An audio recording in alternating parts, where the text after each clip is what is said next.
आशा ये थी कि सांगली को इस बजट में कुछ हासिल हो, लेकिन दुर्भाग्य ये रहा कि सांगली तो दूर, लगभग 1.5 घंटे के भाषण में महाराष्ट्र में बाढ़ और उससे होने वाली जान और माल के नुकसान की हानि की बात अर्थमंत्री जी ने नहीं की। लेकिन महाराष्ट्र में भी अमरावती आती है, उसका जिक्र न किया गया।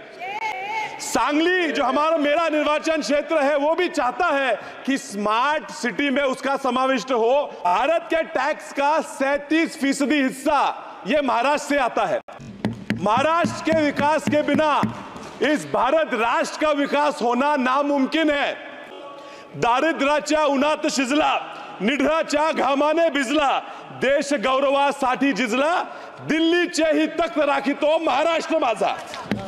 हमें भूल जाओ, हमारी तरफ मत देखो, लेकिन उन 17 सांसदों को देख के तो महाराष्ट्र के लिए कुछ तो देना चाहिए था। अभी ये दिख रहे हैं, कुछ सांसद मुस्कुरा रहे हैं, इनको देख के पिक्चर का एक गाना याद आता है, तुम इतना जो मुस्कुरा रहे हो, क्या गम है उसको छुपा रहे हो। मैं जानता हूं इन्हें डर है कि वापस निर्वाचन क्षेत्र में जाके क्या कहेंगे, ये दुख उनको सता रहा है।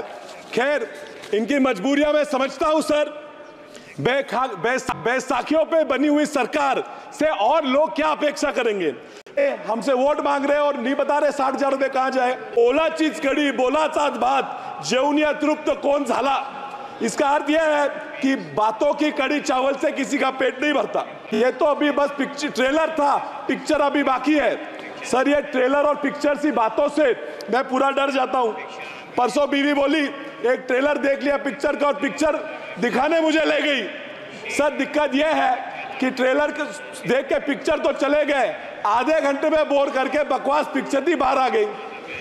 सर, ये दिक्कत इस सरकार से मेरी यही है कि ट्रेलर तो ये बहुत अच्छा बना लेते हैं, लेकिन इनसे पिक्चर नहीं बनती क्योंकि डायरेक्टर में ही प्रॉब्लम है। महोदय, मैं और मेरे निर्वाचन क्षेत्र के लोग बहुत ध्यान से बजट के भाषण को सुन रहे थे। आशा ये थी कि सांगली को इस बजट में कुछ हासिल हो, लेकिन दुर्भाग्य ये रहा कि सांगली तो दूर, लगभग 1.5 घंटे के भाषण में एक बार भी मेरे राज्य महाराष्ट्र का नाम नहीं लिया गया। असम और बिहार के नदियों में आने वाली बाढ़ की बात की गई, लेकिन महाराष्ट्र में भी बाढ़ आते हैं, लेकिन महाराष्ट्र में बाढ़ और उससे होने वाली जान और माल के नुकसान की हानि की बात अर्थमंत्री जी ने नहीं की। आंध्र के अमरावती की बात की गई, उनको हजारों करोड़ रुपए का फंड दिया गया, लेकिन महाराष्ट्र में भी अमरावती आती है, उसका जिक्र न किया गया। सांगली जो मेरा निर्वाचन क्षेत्र है, वो भी चाहता है कि स्मार्ट सिटी में उसका समाविष्ट हो। उसका ना स्मार्ट सिटी में समाविष्ट हुआ, न वहां हवाई अड्डे के लिए कोई निधि दिया गया। बिहार के सिंचाई योजनाओं के लिए AIBP और PMKSY से निधि देने की बात की गई, लेकिन मेरे महाराष्ट्र में, मेरे सांगली में विस्तारित महिषार और विस्तारित टेम्बू प्रकल्पों के लिए AIBP से निधि देने के लिए अर्थ मंत्री को कोई जरूरत महसूस नहीं हुई। महोदय, भारत के टैक्स का 37% हिस्सा यह महाराष्ट्र से आता है। भारत की GDP का 14% हिस्सा यह महाराष्ट्र देता है। सरकार का लक्ष्य है कि 5 ट्रिलियन की इकोनॉमी बनाएंगे। 5 ट्रिलियन की इकोनॉमी बनाने के लिए अगर भारत का महाराष्ट्र से 1 ट्रिलियन की इकोनॉमी ना बने तो ये 5 ट्रिलियन मुमकिन नहीं है। महाराष्ट्र के विकास के बिना इस भारत राष्ट्र का विकास होना नामुमकिन है। मैं महाराष्ट्र के एक स्टेट एंथम जो हमारा राज्य गान है, उससे एक लाइन आपको बताता हूं।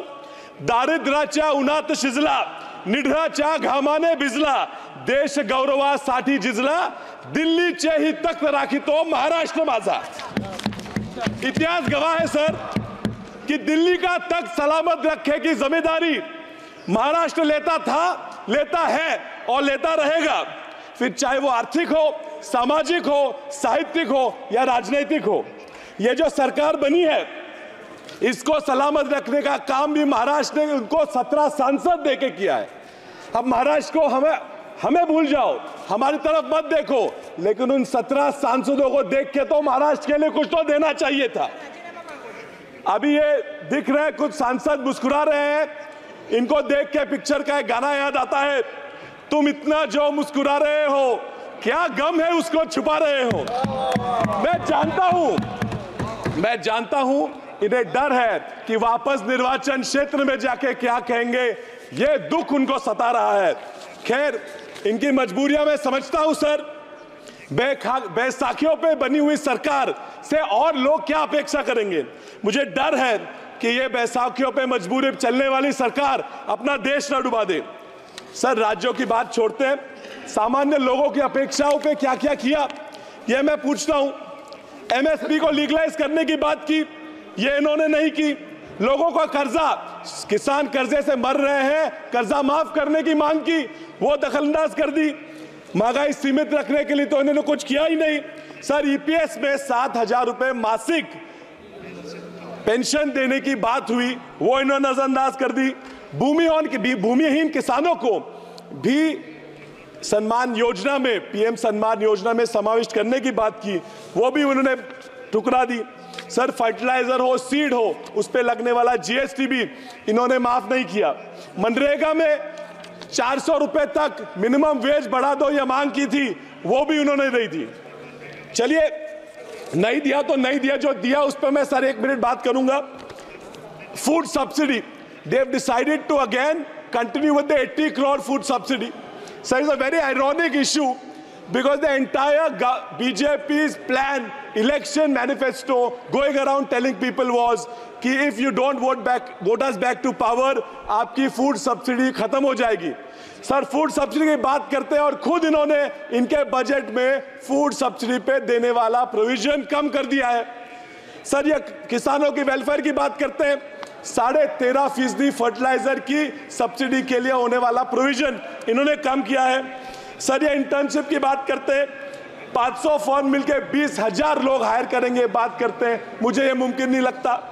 सर, ये 3 करोड़ घर बनाने की बातें करते हैं। मैंने पूरा बजट छान मारा, पिछले बजट से इस बजट में सिर्फ 5% ज्यादा प्रोविजन किया है। ये किसे फंसाने की कोशिश कर रहे हैं। सर, ये छोड़ के बजट में 70,000 पिछले वोटर अकाउंट में और 60,000 इस वोटर अकाउंट में उन्होंने न्यू स्कीम्स के लिए दिए हैं। कौन सी न्यू स्कीम्स हैं, इससे क्या होने वाला है, क्यों नहीं बताते। हमसे वोट मांग रहे हैं और नहीं बता रहे 60,000 रुपए कहां जाए। Sir, you are in this budget, is this a budget only of announcements or is it a budget only for actual provisions? मैं आपको हमारे संत तुकाराम महाराज जी का एक अभंग सुनाता हूं। बोला चीज कड़ी, बोला चात बात, जेवून तृप्त कौन झाला। इसका अर्थ यह है कि बातों की कड़ी चावल से किसी का पेट नहीं भरता। सर, परसों एक बजट से खुश सांसद मुझे बोले कि विशाल, ये तो अभी बस पिक्चर ट्रेलर था, पिक्चर अभी बाकी है। सर, ये ट्रेलर और पिक्चर सी बातों से मैं पूरा डर जाता हूं। परसों बीवी बोली एक ट्रेलर देख लिया पिक्चर का और पिक्चर दिखाने मुझे ले गई। सर, दिक्कत यह है कि ट्रेलर देख के पिक्चर तो चले गए, आधे घंटे में बोर करके बकवास पिक्चर ही बाहर आ गई। सर, ये दिक्कत इस सरकार से मेरी यही है कि ट्रेलर तो ये बहुत अच्छा बना लेते हैं लेकिन इनसे पिक्चर नहीं बनती क्योंकि डायरेक्टर में ही प्रॉब्लम है। इस बार तो ट्रेलर भी बकवास हुआ। So I'll conclude the simple point and I want to tell them why they have lost in states like Maharashtra. And they may go on and talk about how the constitution was brought in and how caste equation was brought in. But that is not the reason for them losing majority of the states of India. They have lost because there's an article by Indian Express which says that in every state where the GDP has dropped, the BJP has lost. And if they continue with this kind of economic policy, I assure you, sir, I'm concluding, I assure you, sir, आने वाले महाराष्ट्र हरियाणा के चुनाव में ये वापस हारेंगे। इसलिए इनको अनुरोध है कि इकोनॉमी पे ध्यान दो, वरना आप ज्यादा दिन उस तरफ नहीं रहने वाले। धन्यवाद।